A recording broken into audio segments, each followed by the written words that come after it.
إن الحمد لله نحمده ونستعينه ونستغفره ونعوذ بالله من شرور أنفسنا ومن سيئات أعمالنا من يهده الله فلا مضل له ومن يضلل فلا هادي له أشهد أن لا إله إلا الله وحده لا شريك له وأشهد أن محمدا عبده ورسوله صلى الله عليه وعلى آله وأصحابه ومن تبعهم بإحسان إلى يوم الدين. فإن أصدق الحديث كتاب الله وخير الهدي هدي محمد صلى الله عليه وسلم وشر الأمور محدثاتها فإن كل محدثة بدعة وكل بدعة ضلالة وكل ضلالة في النار. قال الله تعالى في كتابه الكريم: يا أيها الناس اتقوا ربكم الذي خلقكم من نفس واحدة وخلق منها زوجها وبث منهما رجالا كثيرا ونساء واتقوا الله الذي تساءلون به والأرحام إن الله كان عليكم رقيبا. وقال تعالى: يا أيها الذين آمنوا اتقوا الله حق تقاته ولا تموتن إلا وأنتم مسلمون. Hadirin salat Jumat yang dimuliakan Allah, ketahuilah bahwa perintah terbesar yang Allah turunkan kepada seluruh hambanya adalah agar senantiasa mereka bertakwa kepadanya. Allah Subhanahu wa taala berfirman: "Wa laqad wassayna alladziina utul kitaba min qablikum wa iyyakum an ittaqullah." Sungguh telah kami wasiatkan kepada orang-orang yang datang sebelum kalian dari kalangan ahli kitab, sebagaimana kami wasiatkan kepada kalian semua agar senantiasa bertakwa kepada Allah. Hadirin yang dimuliakan Allah, ketahuilah bahwa setelah kehidupan dunia ada kehidupan akhirat. Setiap manusia akan dikumpulkan oleh Allah Subhanahu wa taala di padang mahsyar. Dalam surat Al-Waqi'ah ayat 49 dan 50, Allah Subhanahu wa taala berfirman: "Qul innal awwalina wal akhirin lamajmu'una ila miqati yaumin ma'lum." Ketahuilah sesungguhnya orang-orang yang terdahulu dan orang-orang yang akan datang benar-benar akan dikumpulkan di waktu tertentu pada hari yang sudah diketahui. Sehingga pertama kali Allah Subhanahu wa taala membangkitkan setiap manusia dari kuburnya, mereka akan digiring, dikumpulkan di satu tempat yang sangat luas yang disebut dengan Al-Mahsyar. Disitulah setiap manusia akan mendapatkan kehinaan dan kesulitan yang luar biasa yang tidak pernah mereka bayangkan pada saat mereka di dunia. Dalam sebuah hadis Nabi sallallahu alaihi wasallam mengatakan: "Yuhsyarun nasu yaumal qiyamati hufatan 'uratan ghurlan buhba." Sesungguhnya setiap manusia akan dikumpulkan di padang mahsyar oleh Allah dalam kondisi mereka tidak beralas kaki, dalam kondisi mereka tidak menggunakan pakaian, tidak berkhitan, dan mereka tidak membawa harta sedikit pun. Lihat, ini adalah kondisi di mana setiap orang akan dihinakan oleh Allah di hari tersebut. Maliki yaumiddin, raja di hari pembalasan.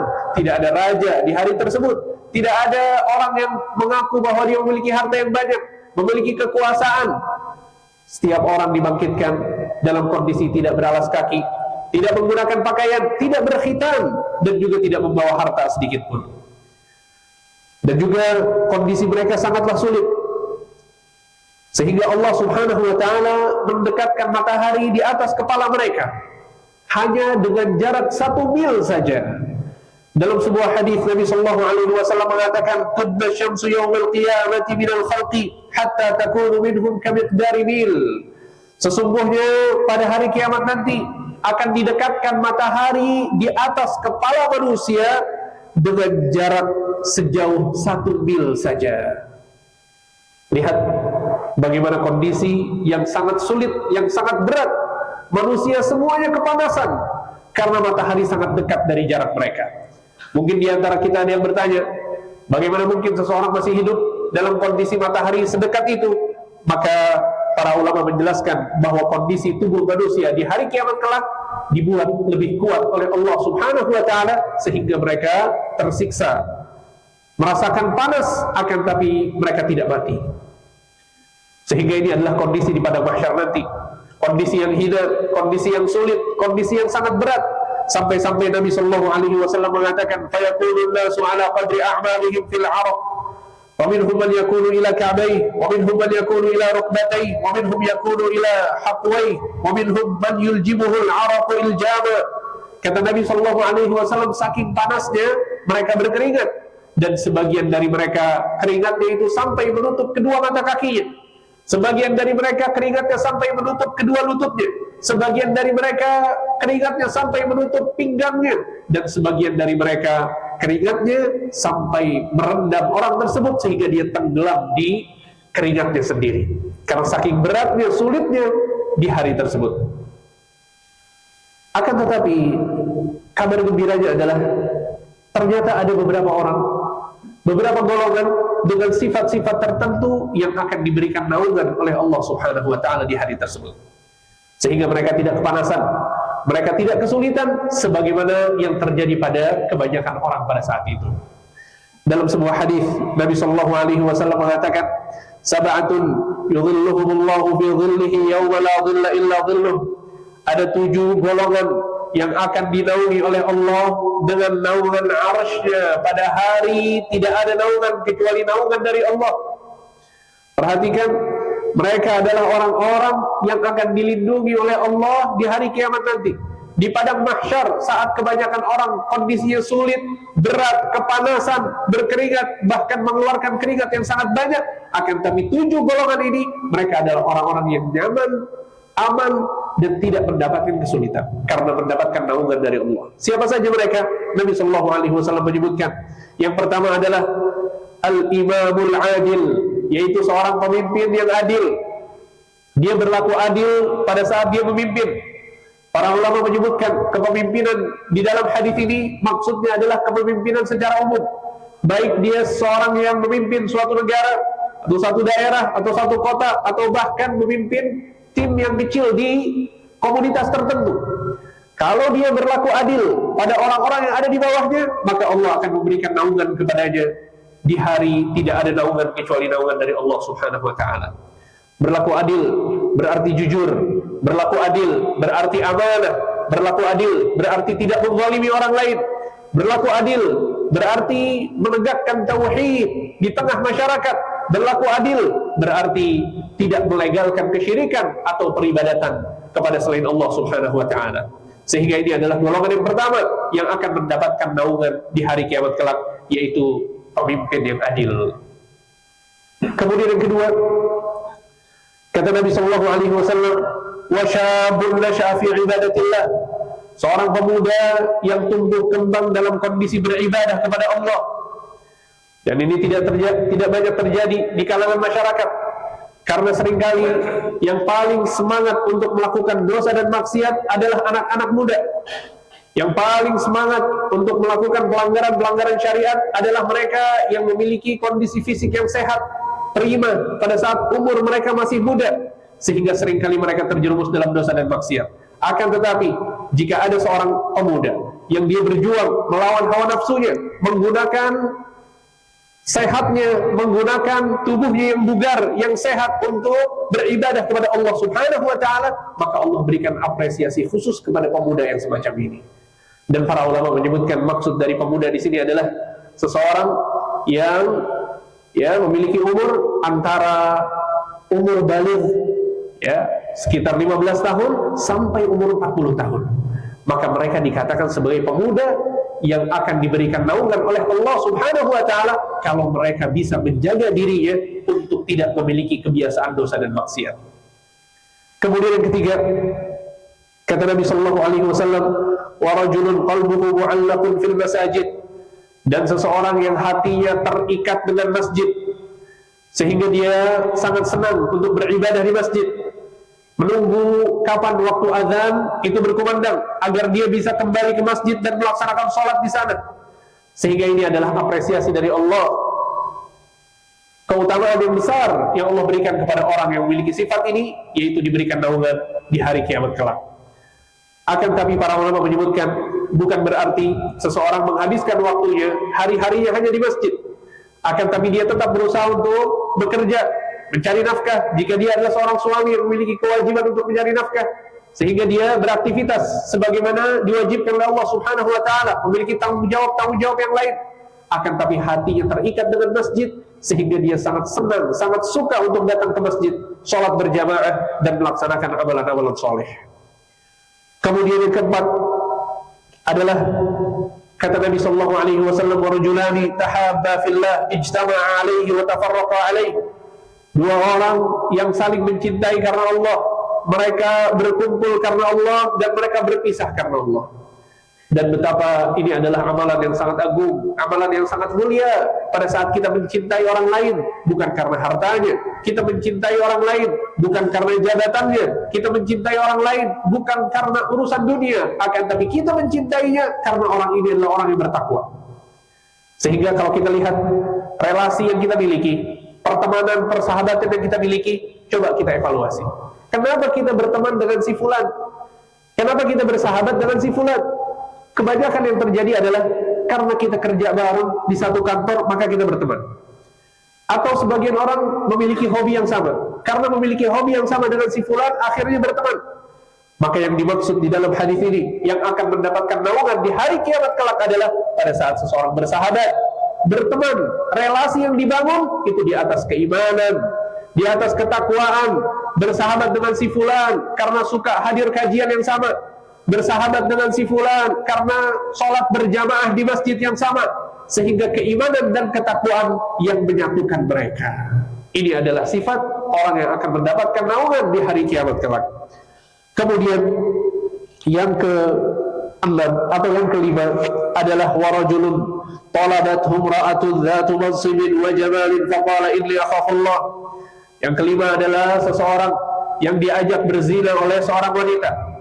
Wanita ini memiliki paras yang sangat cantik dan memiliki status sosial yang tinggi di tengah-tengah masyarakat, mengajak pemuda ini untuk berzina. Lihat, ini adalah kondisi fitnah yang sangat besar bagi seorang lelaki, apalagi dia seorang pemuda. Ketika ada wanita yang berhasrat kepada pria ini, memiliki jabatan yang tinggi di tengah-tengah masyarakat dan memiliki paras yang cantik, akan tapi pemuda ini mengatakan kepada wanita tersebut, "Inni akhafullah," sesungguhnya aku takut kepada Allah subhanahu wa ta'ala. Sehingga ajakan dosa, ajakan zina yang disampaikan oleh wanita tersebut ditolak mentah-mentah oleh pemuda ini karena rasa takutnya kepada Allah subhanahu wa ta'ala. Barakallahu li wa lakum fil Qur'anil azim wa nafa'ani wa iyyakum bima fihi minal ayati wa dzikril hakim. Aqulu qawli hadza wa astaghfirullah li wa lakum wa li sa'iril muslimin min kulli dhanb fastaghfiruhu innahu huwal ghafurur rahim.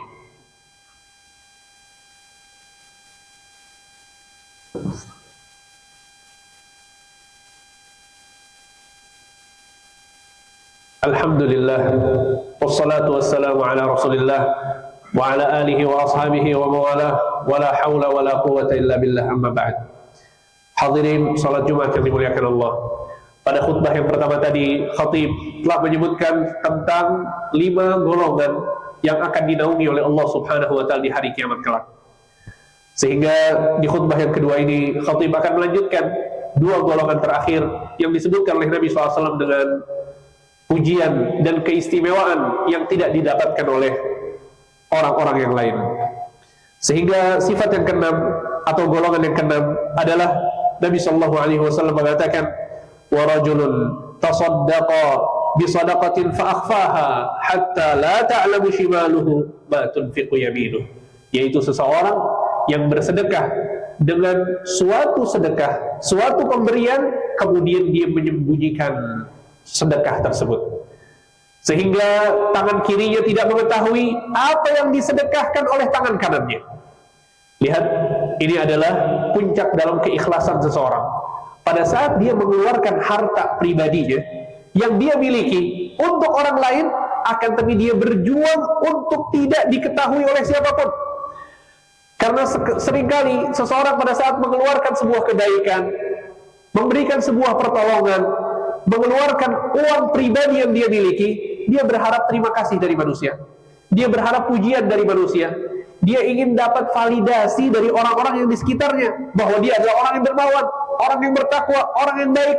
Tapi orang ini yang dipuji oleh Nabi SAW, yang akan mendapatkan naungan di hari kiamat, saat dia bersedekah dengan uang yang dia miliki, dia tidak ingin diketahui oleh siapapun. Sampai-sampai Nabi SAW memberikan permisalan, tangan kirinya tidak mengetahui apa yang dikeluarkan oleh tangan kanannya.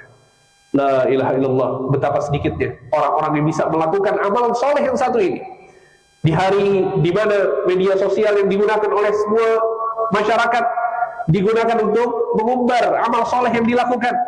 Ketika dia sholat, diumbar sholatnya. Ketika dia umrah, diumbar umrahnya. Ketika dia berdoa, diumbar doanya. Ketika dia hadir di majlis taklim, diumbar itu semua. Sehingga tidak ada amal soleh yang dia khususkan untuk Allah Subhanahu Wa Taala. Padahal ini adalah anjuran dari Rasul Sallallahu Alaihi Wasallam. Dalam sebuah hadis Nabi SAW mengatakan, "Man istata'a minkum an yakuna lahu khabi'un min amalin salih falyaf'al." Barang siapa di antara kalian yang bisa memiliki amalan rahasia, tidak diketahui oleh siapapun kecuali Allah, maka lakukanlah. Dikatakan bahwa ini adalah hadis. Sebagian ulama menyebutkan bahwa ini adalah perkataan dari Zubair bin Awwam radhiyallahu anhu warḍah. Sehingga lakukanlah amalan rahasia. Bersedekahlah kepada orang lain dalam kondisi tidak ada yang mengetahui kecuali kita dengan Allah Subhanahu Wa Taala. Dan sebagian ulama menyebutkan cara sedekah rahasia agar tidak diketahui oleh orang lain. Caranya adalah bahwa kita datang kepada seorang penjual yang miskin, yang fakir, dia menjual suatu makanan atau suatu barang, kemudian kita beli darinya makanan atau barang yang dia jual dengan nominal yang kita ingin berikan sebagai sedekah.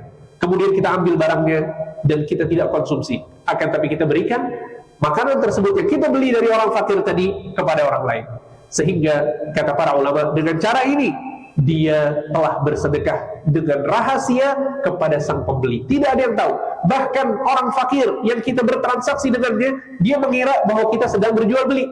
Dia mengira bahwa kita membeli kemudian mendapatkan manfaat darinya. Padahal pada saat kita memberikan barang yang kita beli tersebut, sesungguhnya niat kita adalah untuk memberikan sedekah kepada penjual fakir tersebut. Kata para ulama, ini adalah di antara cara agar seseorang bisa mendapatkan sedekah rahasia. Kemudian yang terakhir adalah warajulun dzakarallaha khaliyan fafadat 'ainah, yaitu seorang yang berzikir kepada Allah dalam kondisi sepi, dalam kondisi sendiri, kemudian dia menangis berlinang air mata.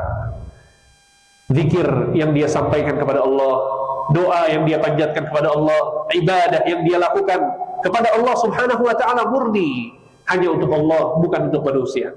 Sehingga dalam kondisi dia sendirian, tidak ada orang yang melihatnya, dia menangis karena saking khusyuk, tunduk patuh bermunajat kepada Allah Subhanahu wa Ta'ala. Innallaha wa malaikatahu yusalluna 'alan nabi ya ayyuhalladzina amanu sallu 'alaihi wa sallimu taslima.